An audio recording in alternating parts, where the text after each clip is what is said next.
Ironman is without doubt the greatest single-day test of endurance on the planet. You can pick the Tour de France as the greatest three-week endurance event, but in terms of single-day events, this captures people's imagination because it's so damn difficult. Anyone who finishes an Ironman race, it doesn't matter if it's in Hawaii or in Busselton, it is such an amazing feeling, and it doesn't matter how many you've done, that amazing feeling remains.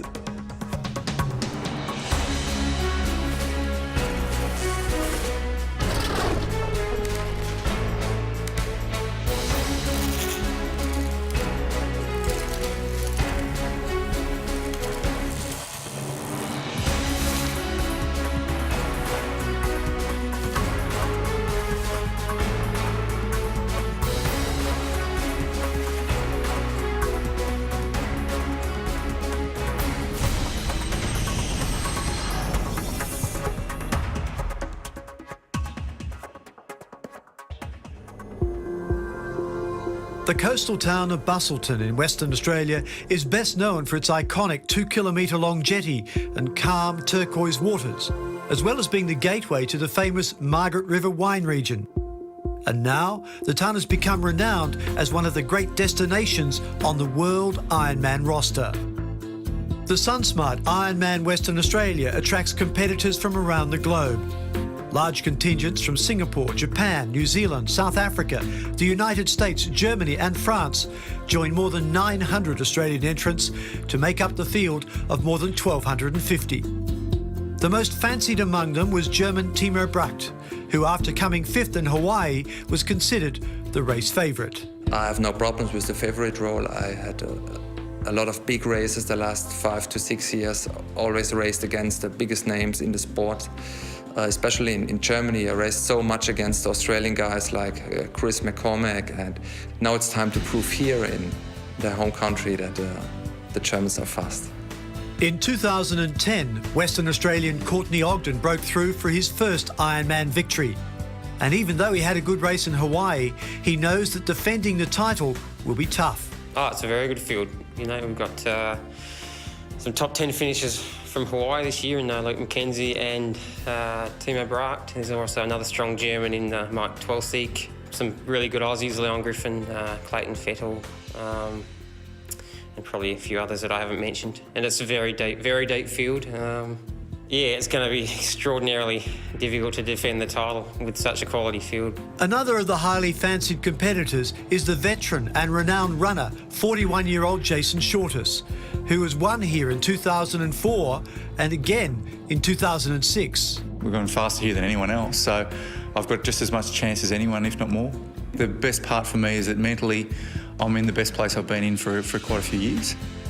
In 2010, Kate Bevilacqua's first Ironman win was memorable, and not just because it was her first.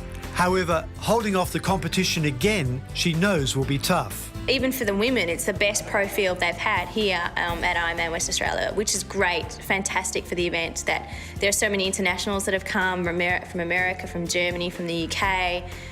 So it's fantastic. But, you know, I mean, I get on the start line in Kona most years and you're up against the best in the world. So it's great that the same thing's happening in my backyard. Race day for Ironman starts hideously early. Most have been up since 3 a.m.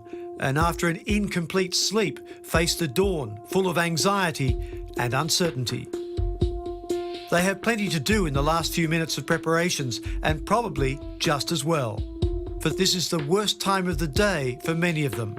This 1 hour I don't like. This is one of the worst hours in the whole year before the cannon goes off. It's nerve-wracking. There's no other word for it, the hour before the race. You know, this is number 26 Ironman for me, and I still sleep poorly the night before. You know, I'm sweating and uncomfortable and really worried about the day because it's, you know, you've done a 3-month block of training, you're prepared for this one day, and you want to have your best day. I've done enough of these now that I can pretty well contain the nerves all the way up to the race, except for that last hour and the last like 15 minutes. It's horrible. that time is pretty much just spent thinking, let's get the show on the road. I can't wait for the gun to go off. There's really nothing good about that last hour before the race. I actually enjoy it. You know, it's the butterflies in the stomach and the build-up, the hype to the race, everyone buzzing around transition. And, you know, it's a beautiful thing at Ironman, being around the swim start, the tense atmosphere. It's awesome.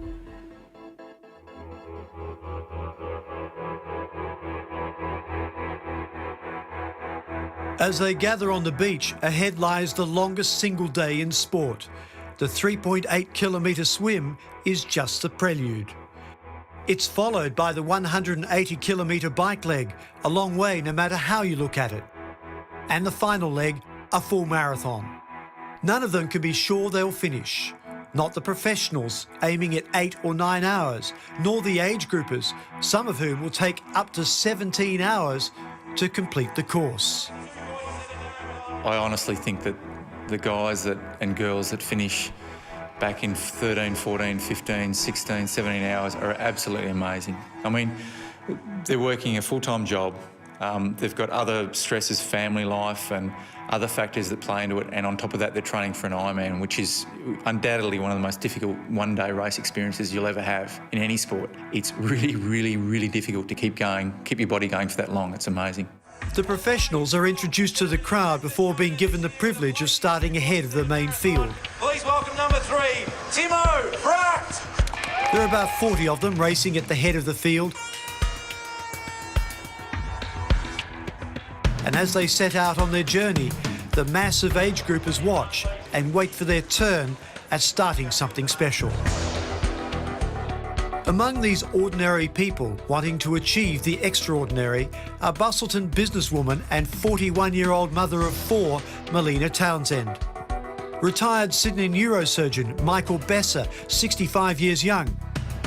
44-year-old operations manager Neil Hall, an unwitting spokesman for the SunSmart message. And identical twins, Brad and Craig Costa, who bring a new meaning to the term sibling rivalry. There are more than 1,200 of them on the beach, but each is very much alone in the final minutes before the start. They share a common anxiety about the day ahead. They're not racing each other so much as racing themselves and testing their bodies and minds. Will strength of mind prevail over a body in pain and at its limit? Can they endure? Will they finish? The answer lies 226 kilometres down the road.